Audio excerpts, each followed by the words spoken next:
Assalamualaikum warahmatullahi wabarakatuh.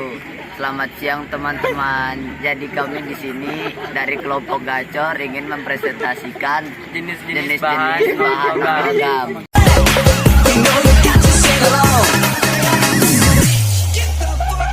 Bahan non logam yang pertama, plastik. Plastik dibuat secara sintesis, bersifat plastisis dan mudah dibentuk. Plastik mempunyai sifat mudah terbakar, ringan, kuat, tahan zat kimia, tahan air, tahan korosi, dapat dicetak dengan baik pada suhu rendah. Sifat-sifat plastik, massa jenis 1,0 sampai dengan 1,7 dan titik lumer sekitar 400 Celcius. Sifat mekanik plastik mempunyai kekuatan tarik 2,1 sampai dengan 8,4 kg atau milimeter dan renggangan 15 sampai dengan 700.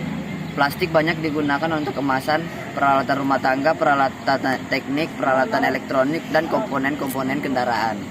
Jenisnya seperti hanger, botol, tempat makan, dan helm pekerja Pertamina. Ya. Bahan non logam yang kedua, asbes. Umumnya asbes mempunyai sifat tahan api dan tidak dapat terbakar. Berwarna abu-abu perak, massa jenis 2,9 kurang 3 dan titik cairannya 1500 Celcius. Asbes berkualitas tinggi banyak digunakan pada alat pemadam kebakaran, sarung tangan, sepatu asbes, baju tahan api, kampas rem, backing knalpot, isolasi panas dan peralatan listrik. Jenis bahan non logam yang ketiga adalah kaca. Umumnya kaca tidak memiliki titik cair yang menentu, bersifat halus atau licin, tidak tahan benturan, tidak larut dalam air, tembus cahaya, dapat memantulkan cahaya. Tahap pengaruh gas, uap, dan asam. Contoh penggunaan kaca jendela digunakan untuk alat-alat ukur laboratorium, alat optik, alat membuat lensa, dan prisma. Macam jenis kaca terdiri dari kaca bening, kaca kristal, kaca baur, kaca kron, kaca pirex, kaca iena, kaca anti peluru atau kaca panser. Jenis bahan non logam yang keempat yaitu keramik. Keramik dibuat dari bahan kaolin, tanah liat pilihan, dibentuk dengan cetakan dan dibakar dengan suhu 900 sampai 12.000 Celcius. Keramik mempunyai sifat tahan perubahan suhu, keras, getas, dan dapat pecah.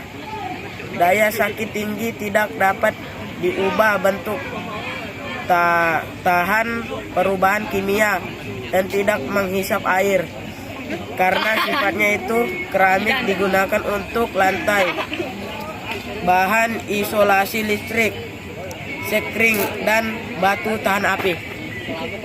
Logam yang kelima adalah steatit. Steatit adalah semacam keramik yang dibuat dari serbuk batu lemak yang diproses dengan tekanan tertentu dan dibakar sampai suhu dan waktu tertentu sesuai kebutuhan. Steatit mempunyai sifat lebih baik dari keramik, yaitu tahan perubahan suhu dan getar mekanis. Steatit digunakan untuk alat-alat pemanas, setrika, solder, saklar, isolasi jaringan listrik, dan isolator fungsi motor.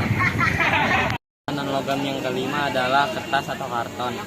Kertas dibuat dari bahan pulp yang dipres atau dirol dan dipanaskan hingga menjadi lembaran tipis. Kertas dibagi menjadi 3 kelompok, yaitu kertas dan karton dari campuran serat. Kertas pararin dicelupkan ke parafin atau lilin.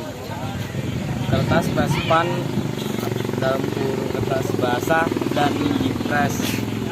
Sifat kertas parafin agak lunak bila dibandingkan dengan kertas prespen. Kertas prespen bersifat keras dan berwarna abu-abu. Dibanding teknik, kertas dan karton dipakai sebagai packing motor dan saringan atau filter. Kertas parafin digunakan sebagai penyekat daun-daun kondenser. Kertas prespan dipakai sebagai bahan untuk membuat lilitan, bahan isolasi alur isolator, dan bahan isolasi transformator. Jenis bahan non-logam yang ketujuh, yaitu karet. Sifat karet adalah elastis, kenyal, tidak larut dalam air, dapat larut dalam bensol. Massa jenis karet 0,9 sampai dengan 0,96 pada suhu 0 Celcius. Karet masih kenyal. Pada suhu yang lebih rendah menjadi keras dan rapuh. Pada suhu 50 Celcius, karet menjadi lunak dan lengket. Pada suhu 200 Celcius, karet menjadi kental. Karet akan rusak oleh asam dan klor. Sifat mekanis karet tergantung pada bahan vulkanisir dan bahan pengisi yang berupa arang, kapur, antimoni, dan timbel. Contohnya seperti karet dan ban. Bahan non-logam yang ke-8 adalah batu bara. Batu bara berasal dari alam, yaitu tumbuh-tumbuhan yang tertimbun tanah dalam waktu yang lama dan mengalami proses pembentukan secara lambat, sehingga unsur-unsur tersebut menjadi gas CO2 dan H2O, dan sisanya berupa zat arang dalam jumlah yang banyak dan beratnya menurun. Sifat batu bara mengandung unsur zat arang dalam kurung karbon, zat air dalam kurung hidrogen, belerang, gas abu, kalor atau panas yang dihasilkan oleh batu bara terkandung unsur C, H, dan S.